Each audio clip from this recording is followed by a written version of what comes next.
दोस्तों, कहानी की शुरुआत होती है स्कॉटिश हाईलैंड से, जहां जिमी नाम का एक बच्चा अपने उम्र के कई बच्चों के साथ कमरे में बैठा टीवी देख रहा था। लेकिन अचानक घबराती हुई जिमी की माँ एक छोटी लड़की को लेकर अंदर आती है और डरते हुए सब बच्चों से कहती है कि बाहर खतरा है, इसलिए तुम लोग यहीं छुप कर रहना। लेकिन कौन सा खतरा, ये बात बच्चों को समझ नहीं आती और तभी बाहर से कुछ खौफनाक दर्दनाक सी आवाजें आना शुरू हो जाती हैं, जिसे चेक करने के लिए जिमी दरवाजे के पास जाकर खड़ा हो जाता है और डरती हुई आवाज में अपने फादर को बुलाने लगता है। लेकिन तभी एक जोरदार झटके के साथ उसके फादर दरवाजा खोलते हैं, जिनके मुंह पर खून लगा हुआ था और उनके पीछे पीछे कई सारे इन्फेक्टेड लोग भी कमरे में दाखिल हो गए और सब बच्चों को अपना निशाना बनाने लगे। लेकिन जिमी जो दरवाजे के पीछे खड़ा था वो इन ज़ॉम्बीज़ की नजरों में नहीं आता है और इसी मौके का फायदा उठाकर जिमी तुरंत कमरे से बाहर निकल जाता है और सामने अपनी माँ को खड़ा देख जैसे उनकी तरफ कदम बढ़ाता है, अचानक एक ज़ॉम्बी आकर उसकी मदर पर हमला कर उसे भी इन्फेक्टेड कर देता है, जिसे देख जिमी बहुत ज्यादा खौफजदा हो जाता है और चारों तरफ उसे अपने रिलेटिव जो अब ज़ॉम्बी बन चुके थे वो खूंखार अवतार में नजर आते हैं, जो उसे भी ज़ॉम्बी बनाने की तलाश में लगे हुए थे।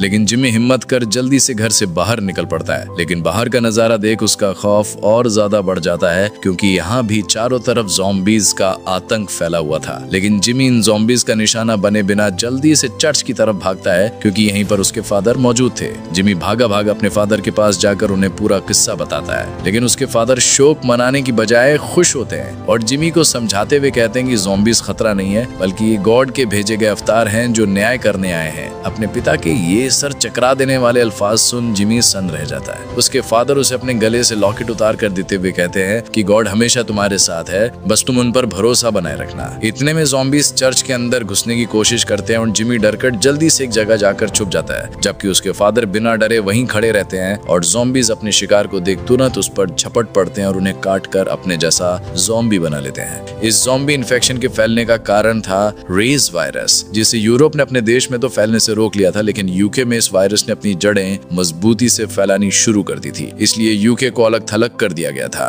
और जो लोग जिंदा बच थे उन्हें मरने के लिए ज़ॉम्बीज़ के बीच लड़ने के लिए छोड़ दिया था, जिनकी जिंदगी नर्क से भी बदतर थी। इसके बाद कहानी घूमती है 28 साल बाद, जहां एक आइसोलेटेड आइलैंड लैंडफॉर्म को दिखाया जाता है जिसके चारों तरफ समुद्र की लहरों ने कब्जा कर रखा था और इस आइलैंड पर सिर्फ कुछ गिने चुने लोग ही रह रहे थे। इन्हीं के बीच मौजूद था स्पाइक नाम का एक छोटा सा बच्चा, जिसे आज ज़ॉम्बी से लड़ने के लिए आइलैंड से बाहर जाना था। इसलिए आज का दिन स्पाइक के साथ साथ सभी लोगों के लिए खास था। स्पाइक के फादर जेमी हमेशा की तरह जल्दी से उसके लिए ब्रेकफास्ट बनाते हैं और अभी दोनों नाश्ता करने ही वाले होते हैं कि तभी ऊपर से किसी के चीखने की आवाज आती है, जिसे सुन स्पाइक और जेमी जल्दी से ऊपर रूम में जाते हैं जहाँ जेमी की माँ मौजूद थी। आयला को पता चल गया था कि आज उसका बेटा स्पाइक ज़ॉम्बी से लड़ने जा रहा है, इसलिए वो जेमी पर गुस्सा करते हुए उसे गालियां बकने लगती है, लेकिन फिर अचानक से नॉर्मल हो जाती है। दरअसल आयला को भूलने की बीमारी थी, इसीलिए वो ज्यादातर अपने कमरे में ही बंद रहती थी और जेमी पूरे परिवार की जिम्मेदारी उठा रहा था। थोड़ी देर में स्पाइक से मिलने सैम नाम का एक बुजुर्ग आदमी आता है और ज़ॉम्बी से लड़ने के लिए उसे एक शानदार तीर कमान देता है और पूरी तैयारी होने के बाद जेमी स्पाइक को लेकर ट्रेनिंग के लिए रवाना हो जाता है। रास्ते में कई लोग इन्हें चीयर अप करते हैं और स्पाइक की हिम्मत बुलंद कर उसे दुआएं देते हैं। इस तरह सबसे मिलते मुलाते जेमी और स्पाइक टाउन के दरवाजे के पास पहुंच जाते हैं, लेकिन टाउन से बाहर निकलने से पहले टाउन के लीडर इन्हें समझाती हैं कि अगर तुम दोनों बचकर वापस आ गए तो तुम्हें टाउन में जगह मिल जाएगी, लेकिन अगर तुम नहीं आए तो कोई तुम्हें तलाशने नहीं जाएगा। इस शर्त को कबूल करने के बाद दोनों बाप बेटे टाउन से बाहर समुद्र का रास्ता पार करते हुए आगे बढ़ते हैं और पतला सा रास्ता पार करके जल्द ही मेन लैंड में दाखिल हो जाते हैं और एक ब्रिज पार करने के बाद दोनों एक घने जंगल में एंट्री लेते हैं। लेकिन तभी उन्हें कुछ हलचल सुनाई देती है और जेमी को दूर जमीन पर एक रेंगने वाला ज़ॉम्बी नजर आता है, जिसके बारे में समझाते हुए जेमी स्पाइक से कहता है ये भले ही रेंग कर आशने बढ़ते हैं, लेकिन इन्हें मामूली या कमतर समझने की भूल मत करना क्योंकि ये बहुत खूंखार होते हैं। स्पाइक पूरी बात समझकर उस पर तीर से निशाना लगाता है और एक ही बार में उस ज़ॉम्बी का काम तमाम कर देता है। लेकिन इतने में दूसरा ज़ॉम्बी भी यहाँ आ गया, जिसे देखते ही जेमी ने तीर से उसे भी मौत के हवाले कर दिया। पर इस हलचल से ज़ॉम्बीज़ के और भी रिश्तेदार वहाँ आना शुरू हो गए, जिन्हें अपनी शानदार तीरंदाजी से जेमी ने ढेर कर दिया। लेकिन आखिरी वाले ज़ॉम्बी को स्पाइक ने बख्शाने के लिए कहा और बेटी की बात मानकर जेमी ने भी ज़ॉम्बी को जिंदा छोड़ दिया। इसके बाद दोनों बाप बेटे चलते चलते हरियाली से घिरे मैदान में आ जाते हैं और कुछ कदम आगे बढ़ने पर इन्हें एक छोटा सा घर नजर आता है, जिसे चेक करने के लिए दोनों जैसे ही अंदर कदम रखते हैं तो सामने इन्हें एक उल्टा लटका हुआ ज़ॉम्बी दिखाई देता है जो बहुत ज्यादा जख्मी था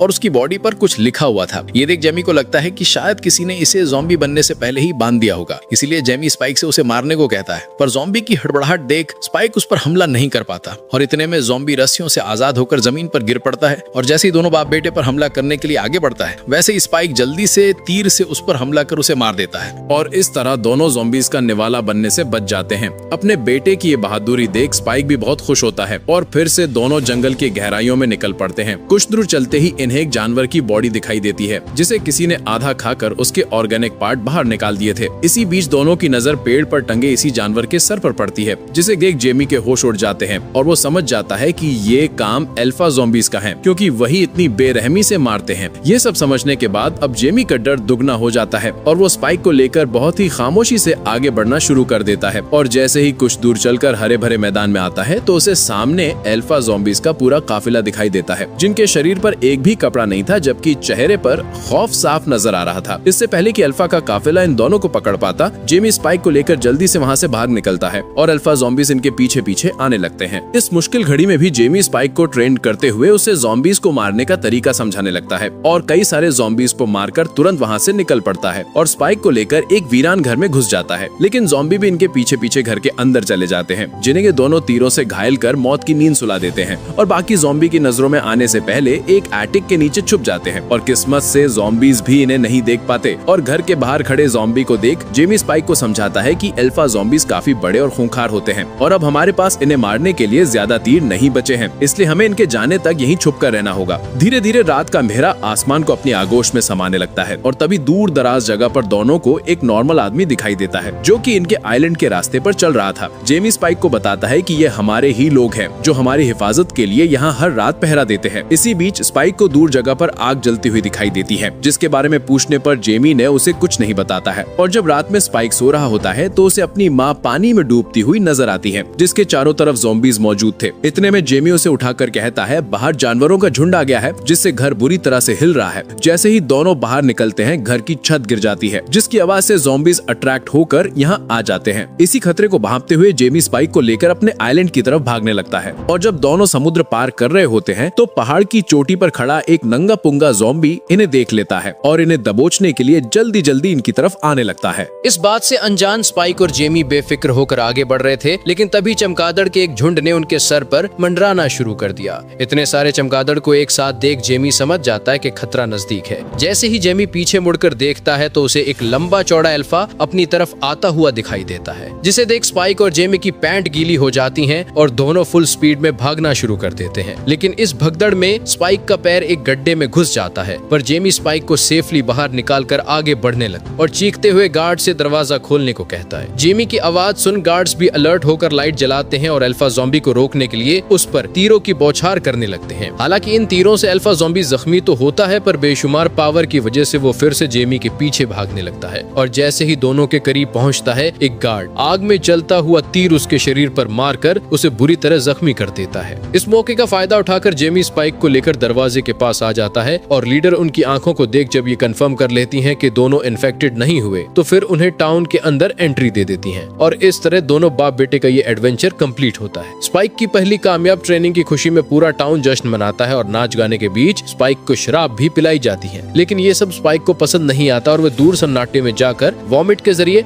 शराब को बाहर निकाल देता है। लेकिन तभी सामने उसे अपने फादर जेमी किसी गैर औरत के साथ नजर आते हैं जो इंटीमेट मोमेंट एंजॉय कर रहे थे। अपने पिता की ये बेवफाई देख स्पाइक बुरी तरह से टूट जाता है और जेमी से बिना कुछ कहे खामोशी से अपने घर आ जाता है, जहाँ सैम आइला की निगरानी के लिए वहाँ मौजूद था। स्पाइक सैम को जेमी की पूरी बात बताता है और साथ ही उससे जंगल में लगी हुई आग के बारे में भी सवाल करता है, जिस पर सैम खुलासा करता है कि जरूर वो आग डॉक्टर केल्सन ने लगाई होगी। ये सुन स्पाइक काफी हैरान होता है। अगली सुबह जब स्पाइक की आग खुलती है तो उसकी माँ आइला उससे अपने सर दर्द की दवाई मांगने लगती है, लेकिन स्पाइक को दवाई के बारे में कुछ पता नहीं था। इतने में वहाँ जेमी भी आ जाता है, जिसे देख स्पाइक के दिमाग में वही घिनौना सच घूमने लगता है और वो गुस्सा होकर रूम से बाहर निकल जाता है। लेकिन थोड़ी देर में वापस से जेमी के पास आकर उससे पूछता है कि जब डॉक्टर केल्सन जिंदा है तो तुमने मेरी माँ का इलाज क्यों नहीं कराया। इस पर जेमी कहते हैं कि वो डॉक्टर दिमागी मरीज है। जेमी 15 साल पहले का किस्सा शेयर करते हुए कहता है कि जब मैं अपने खोजी दल के साथ जंगल में गया था तो वहाँ कई सारी लाशें एक कतार में सजी हुई थी और उनके बीच जल रही आग में केल्सन एक एक कर उन लाशों को डाल रहा था और जैसे ही उसने हमें देखा तो हमें भी इशारा करने लगा, लेकिन हम उसके पास नहीं गए और वहाँ से भाग निकले। इस कहानी पर ध्यान दिए बिना स्पाइक जेमी पर गुस्सा करते हुए कहता है कि चाहे वो कितना ही बड़ा पागल क्यों ना हो, लेकिन मेरी माँ को सिर्फ वही ठीक कर सकता है, लेकिन आप कुछ नहीं करेंगे क्योंकि आपका अफेयर तो उस औरत के साथ चल रहा है। ये सुन जेमी गुस्से में स्पाइक के मुंह पर जोरदार तमाचा मार देता है, जिससे नाराज होकर स्पाइक रोता हुआ अपनी माँ के पास चला जाता है। अपने बेटे पर हाथ उठाने की की वजह से जेमी काफी दुखी होता है और जब उसे मनाने के लिए रूम में आता है तो स्पाइक उसे चाकू की नोक पर लेकर वहाँ से चले जाने को कहता है। ये देख जेमी उससे चाकू छीन लेता है, पर अपने बेटे को नाराज न करने की वजह से उसे वापस चाकू सौंप देता है और गुस्से में वहाँ से निकल पड़ता है। अब स्पाइक आइला को डॉक्टर केल्सन के पास ले जाने का फैसला करता है और उसे टाउन से बाहर ले जाने के लिए अनाज के गोदाम में आग लगा देता है और पहरेदारी पर खड़े गार्ड को मदद के लिए गोदाम में जाने को कहता है। और जैसे ही टाउन के दरवाजे से पहरा हटता है, तुरंत स्पाइक आइला को लेकर टाउन से बाहर निकल जाता है और रास्ता साफ देखकर स्पाइक भी तुरंत अपनी माँ को लेकर टाउन से बाहर निकलने लगा ताकि वो डॉक्टर केल्सन से आइला का इलाज करवा सके। कुछ दूर चलने के बाद जब आइला ने मेनलैंड को देखा तो वो बहुत ज्यादा डर गई और मदद के लिए अपने हस्बैंड को बुलाने लगी, लेकिन स्पाइक ने आइला को समझा बुझाकर खामोश कर दिया और फिर से दोनों के आगे का सफर शुरू होता है। लेकिन धीरे धीरे बढ़ते अंधेरे को देख दोनों आज रात यहीं एक वीरान घर में रात गुजारने का फैसला करते हैं और जब रात को एक साथ लेटे होते हैं तो स्पाइक को ज़ॉम्बीज़ का खतरा सताने लगता है, इसलिए वो अपनी माँ से कहता है कि आप सो जाओ, मैं पहरा दे दूंगा। लेकिन कुछ देर बाद स्पाइक को भी नींद आ जाती है और इसी बीच एक रेंगने वाला ज़ॉम्बी भी उसके पास आकर उसके जूतों को चबाना शुरू कर देता है, लेकिन उसे ये टेस्ट बिल्कुल पसंद नहीं आता, इसलिए वो जल्दी से स्पाइक को काटने के लिए उसकी तरफ आता है। पर वक्त रहते आइला वहाँ आ जाती है और ज़ॉम्बी पर अटैक कर अपने बच्चे को बचा लेती है। अगली सुबह जब स्पाइक की आंख खुलती है तो वो पास में पड़ी ज़ॉम्बी की लाश देखकर बहुत ज्यादा घबरा जाता है और जब अपनी माँ से इस बारे में पूछता है तो वो अनजान बनकर कहती है कि मैं नहीं जानती इसे किसने मारा, जबकि ज़ॉम्बी का खात्मा असल में आइला ने ही किया था और पिलर पर ज़ॉम्बी का सर पटक कर न सिर्फ ज़ॉम्बी को मारा था बल्कि स्पाइक को भी बचा लिया था, लेकिन भूलने की बीमारी की वजह से उसे कुछ भी याद नहीं था। दूसरी तरफ हमें कुछ सैनिक दिखाए जाते हैं जो ज़ॉम्बीज़ के आतंक से बचकर जल्दी जल्दी वहाँ से भाग रहे थे और साथ ही ज़ॉम्बीज़ को रोकने के लिए उन पर फायरिंग भी कर रहे थे, लेकिन कई राउंड फायरिंग के बाद अब उनकी गोलियां खत्म हो रही थी, जबकि ज़ॉम्बीज़ का पूरा झुंड उन्हीं की तरफ बढ़ रहा था जिनसे ये सोल्जर्स बच नहीं पाते और अल्फा ज़ॉम्बीज़ के काटते ही तेजी से ज़ॉम्बीज़ में तब्दील होना शुरू हो जाते हैं। जबकि जो सोल्जर्स अब भी नॉर्मल थे उन्होंने मजबूरी में आकर अपने ही ज़ॉम्बी सैनिकों को मौत की नींद सुला दिया और बड़ी मुश्किल से 3 सोल्जर्स जान बचाकर एक टनल में आ गए और जल्दी से दरवाजे को लॉक कर लिया और बड़ी सेफ्टी से आगे बढ़ ही रहे थे कि तभी अल्फा ज़ॉम्बीज़ के लीडर ने उन पर अटैक कर दिया। ये लीडर इतना लंबा चौड़ा दानव जैसा था कि उसने पल भर में ही सैनिकों को मार दिया और 2 सैनिकों की ये दर्दनाक हालत देख तीसरा सोल्जर किसी तरह बचते हुए टनल से बाहर निकल आए। इधर स्पाइक भी आयला को लेकर डॉक्टर की तरफ ही जा रहा था, लेकिन तभी आयला को दिमागी दौरा पड़ा और वो स्पाइक को अपना पिता समझने लगी। इससे पहले कि स्पाइक कुछ कह पाता, आयला की नाक से ब्लीडिंग होनी शुरू हो गई। अभी स्पाइक खून साफ कर ही रहा था कि इतने में खून की स्मेल सूंघता हुआ एक कंकाल सा ज़ॉम्बीज़ इनके पास पहुंच गया, लेकिन वक्त रहते स्पाइक ने उस पर तीर की बौछार कर उसे मौत के हवाले कर दिया और ऐसे करते ही ज़ॉम्बीज़ का पूरा काफिला इनकी तरफ तेजी से आने लगा, जिन्हें देख स्पाइक तुरंत आयला को लेकर वहां से भाग निकला और साथ ही भागते हुए उन पर तीर से हमले करने भी जारी रखे। इस मुठभेड़ में स्पाइक आयला दोनों भागते भागते एक गैस स्टेशन के पास पहुंच गए, जबकि ज़ॉम्बीज़ अब भी इनका पीछा कर रहे थे। स्पाइक और आयला जैसे ही दरवाजा खोलकर अंदर गए, चारों तरफ बिखरी गैस ने इनका दम घोंटना शुरू कर दिया। अभी दोनों बाहर निकलने की जुगाड़ लगा ही रहे थे कि इतने में कई सारे ज़ॉम्बीज़ अंदर आ गए और दोनों को चारों तरफ से घेर लिया, लेकिन तभी ऊपर से एक हैच खला और जो जिंदा बचा सैनिक था उसने स्पाइक और आयला से कहा कि जल्दी से कोई सेफ जगह पर छुप जाओ। सोल्जर की बात मानकर जैसे ही दोनों एक कोने में छुपे, वैसे ही सोल्जर ने एक जोरदार धमाका कर कई ज़ॉम्बीज़ को मार दिया और स्पाइक आयला को लेकर बाहर निकल आए, लेकिन आयला के सर में बहुत तेज दर्द हो रहा था, इसलिए वो आगे नहीं चल पाती। इतने में सोल्जर स्पाइक से आगे का रास्ता पूछता, जिस पर स्पाइक कहता है कि तुम मेरी मदद करो, मैं तुम्हारी करूंगा। इस तरह स्पाइक अपनी माँ का बोझ सोल्जर के कंधों पर डालकर उसके साथ आगे बढ़ना शुरू कर देता है और काफी देर तक चलने के बाद तीनों आराम करने के लिए एक जगह पर रुके। सोल्जर मदद के लिए अपने फोन से हेल्प मांगने की कोशिश करता है, पर अफसोस नेटवर्क नहीं होते, जबकि स्पाइक फोन को पहली बार देखकर हैरानी से इसके बारे में पूछता है, जिस पर सोल्जर कहता है कि ये वैसे तो बहुत काम की चीज है लेकिन अभी किसी काम की नहीं है। सोल्जर स्पाइक को अपनी गर्लफ्रेंड की फोटो दिखाने लगता है, पर तभी फोन की बैटरी खत्म हो जाती है और सोल्जर फोन को वहीं फेंक देता है। कुछ देर रेस्ट करने के बाद अब तीनों फिर से अपने आगे का सफर शुरू करते हैं और कुछ कदम आगे बढ़ाते ही आयला के कानों में कुछ अजीब सी आवाज पहुंचती है, जैसे चेक करने के लिए वो जल्दी जल्दी आगे बढ़ती है और थोड़ी दूर पहुंचने पर उसे खराब उजड़ी हुई पुरानी सी ट्रेन नजर आती है और ये आवाज भी इसके अंदर से ही आ रहा थी, लेकिन ये आवाज थी किसकी? इसी को चेक करने के लिए आयला ट्रेन के अंदर चढ़ती है और आगे बढ़ने पर उसे एक अल्फा ज़ॉम्बी नजर आती है जो एक बच्चे को डिलीवर कर रही थी। दर्द में भी ज़ॉम्बी आयला पर हमला करने की कोशिश करती है, पर आयला उसे ऐसा दिखाती है जैसे वो उसकी मदद के लिए आई है, इसलिए वो ज़ॉम्बी उसे नुकसान पहुंचाने के बजाय बच्चे को जन्म देने लगती हैं और इतने में स्पाइक और सोल्जर भी यहाँ आ जाते हैं। आयला स्पाइक से बच्चे का नाल काटने को कहती है और फिर बच्चे को पानी से साफ करने लगती हैं, लेकिन तभी ज़ॉम्बी लेडी खूंखार रफ्तार में आकर उस पर अटैक करने की कोशिश करती है, लेकिन सही वक्त पर सोल्जर उसे शूट कर मार देता है और फिर बच्चे की तरफ भी गन पॉइंट करता है, क्योंकि उसे डर था कि कहीं बच्चा भी इन्फेक्टेड ना हो। लेकिन आयला उसे बताती है हैं कि बच्चा एकदम नॉर्मल है। इतने में ट्रेन के ऊपर से एक हाथ नीचे आता है और सोल्जर को फटाफट ऊपर खींच ले जाता है। इससे पहले कि आयला और स्पाइक कुछ समझ पाते, अचानक ज़ॉम्बीज का लीडर हाथ में सोल्जर का सर लिए नीचे आ जाता है, जिससे देख दोनों की हालत खराब हो जाती है। इधर लीडर जब अपनी गैंग की लेडी को मरा हुआ देखता है तो उसकी आंखों में खून उतर आता है और अब वो दोनों का काम तमाम करने का फैसला कर लेता है। लेकिन स्पाइक उसे तीरों से रोकने की कोशिश करता है, पर लीडर पर तो तीरों का कोई खास असर नहीं होता। इसलिए स्पाइक आयला को लेकर ट्रेन से बाहर निकलकर जल्दी जल्दी भागने लगता है। लेकिन अल्फा लीडर भी इनका पीछा नहीं छोड़ा था।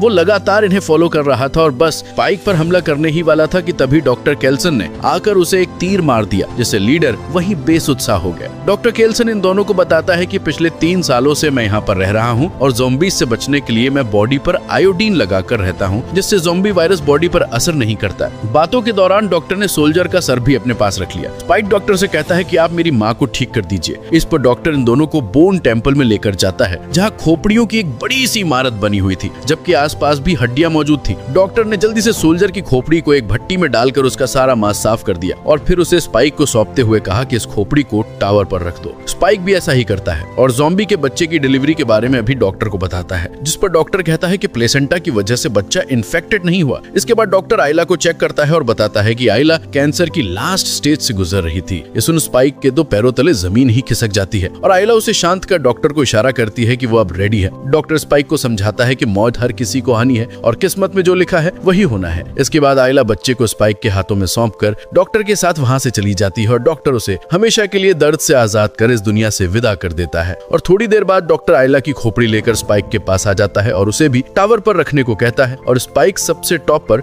अपनी माँ की खोपड़ी सजाता है। कुछ देर में यहाँ ज़ॉम्बी भी आने लगता है, जिससे बचने के लिए डॉक्टर स्पाइक बच्ची को लेकर एक जगह छुप जाते हैं, पर लीडर इन्हें तलाश कर ढक्कन को हटाने की कोशिश करता है, पर वो ढक्कन नहीं हटता क्योंकि वो बहुत मजबूत था। इसलिए लीडर वहां से चला जाता है और दोनों सुकून के सांस ले ही रहे होते हैं कि अचानक लीडर लकड़ी का टुकड़ा तोड़कर डॉक्टर का गला पकड़ लेता है और गर्दन को तोड़ने ही वाला होता है कि तभी स्पाइक जल्दी से डॉक्टर का बेहोश वाला इंजेक्शन निकालकर लीडर को इंजेक्ट कर देता है और लीडर बेसुध हो जाता है। इससे पहले कि दूसरे ज़ॉम्बीज यहाँ आते, जल्दी से स्पाइक बच्चे को लेकर अपने आइलैंड की तरफ रवाना हो जाता है और बच्ची का नाम ईशा रखता है और उसे आइलैंड के दरवाजे पर एक लेटर के साथ छोड़ देता है। जब ये लेटर उसके फादर जेमी पढ़ते हैं तो उन्हें पता चलता है कि स्पाइक जिंदा है और उसने लिखा था कि डॉक्टर पागल नहीं है और जब उसका मन करेगा वो अपनी मर्जी से घर आ जाएगा। ये पढ़ने के बाद जेमी अपने बेटे को रोकने आइलैंड के समुद्र के पास भागता है, पर तब तक स्पाइक वहां से जा चुका था। इसके बाद कहानी 28 दिन बाद की दिखाई जाती है, जहां स्पाइक शिकार करके मेन आइलैंड पर ही रह रहा था और जैसे ही एक ज़ॉम्बी उसकी तरफ बढ़ा, स्पाइक ने सटीक निशाना लगाकर उसे मार दिया, पर उसके पीछे पीछे और भी बहुत सारे ज़ॉम्बीज आने लगे, जिनसे बचकर स्पाइक ने तुरंत भागना शुरू कर दिया, पर आगे का रास्ता चट्टान से बंद था। इतने में एक ज़ॉम्बी भी वहां पहुंच गया, जिससे स्पाइक ने मौत की नींद सुला दिया। तभी स्पाइक को एक सीटी की आवाज सुनाई दी और सामने आया जिम्मी।